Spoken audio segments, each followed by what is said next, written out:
Hello दोस्तों, आज हम आपको कहानी बता रहे हैं उस चालाक लोमड़ी की। चालाक लोमड़ी के बारे में तो आप सभी ने सुना ही होगा। लोमड़ी वैसे भी बहुत चालाक होती है, बट ये लोमड़ी कुछ अलग टाइप की थी। लोमड़ी धीरे धीरे अपने शिकार करने के लिए जंगल की तरफ निकली। बहुत देर तक चलने के बाद उसको कुछ भी नहीं मिला। जैसे वो आगे चलते गई तो उसने एक पेड़ दिखाई दिया। पेड़ के ऊपर क्या था? पेड़ बहुत बड़ा था, पेड़ गहना था, काफ़ी दूरी पे फैला हुआ था और उसकी छाया भी थी। जैसे आपको पता है, गर्मी का मौसम था। गर्मी के मौसम में छाया की राहत पाकर लोमड़ी उस पेड़ के नीचे बैठी। बट अकेली गर्मी में छाँव में बैठने से क्या पेट भरता है? उसको बहुत भूख लगी हुई थी।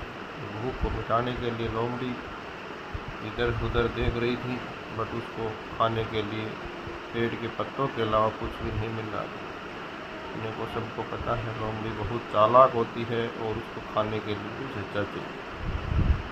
ऐसा सब सोचने के बाद उसने पेड़ के ऊपर देखा, एक बंदर बैठा हुआ है। बंदर बैठा हुआ था और उसके हाथ में कुछ फल थे। अब लोमड़ी ने देखा कि बंदर तो अकेला फल खा रहा है और पेड़ की छाया का भी आनंद उठा रहा है। अब उसने एक उपाय सोचा कि बंदर के साथ कुछ ऐसा रखते हैं जिससे कि बंदर फल को नीचे गिरा दे और फल नीचे गिरते ही उस फल से मैं अपनी प्यास बुझा लूँ, भूख मिटा लूँ, जिससे कि मेरी आत्मा को शांति मिले और मेरे मन को शांत हो।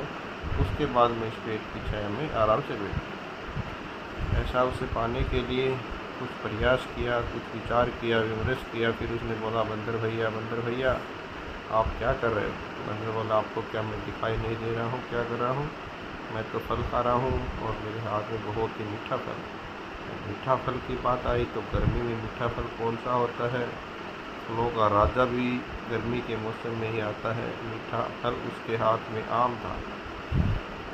बात आम की आई तो आम की भी कई वैरायटी होती हैं। आपको पता है, कोई तो लंगड़ा आम होता है, कोई यूपी वाला आम होता है, कोई केसर का आम होता है। जैसे कि विभिन्न प्रकार की वैरायटियाँ और उसके आकार भी विभिन्न प्रकार के होते हैं। लोमड़ी ने सोचा, ये आम खा रहा है अकेला, तेरे को आम कैसे मिले?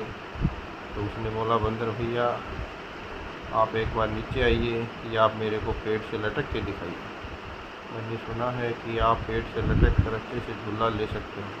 क्योंकि उसके हाथ में आम था, उसने सोचा जैसे ही वो पेड़ से लटकेगा तो आम नीचे गिर जाएगा और मैं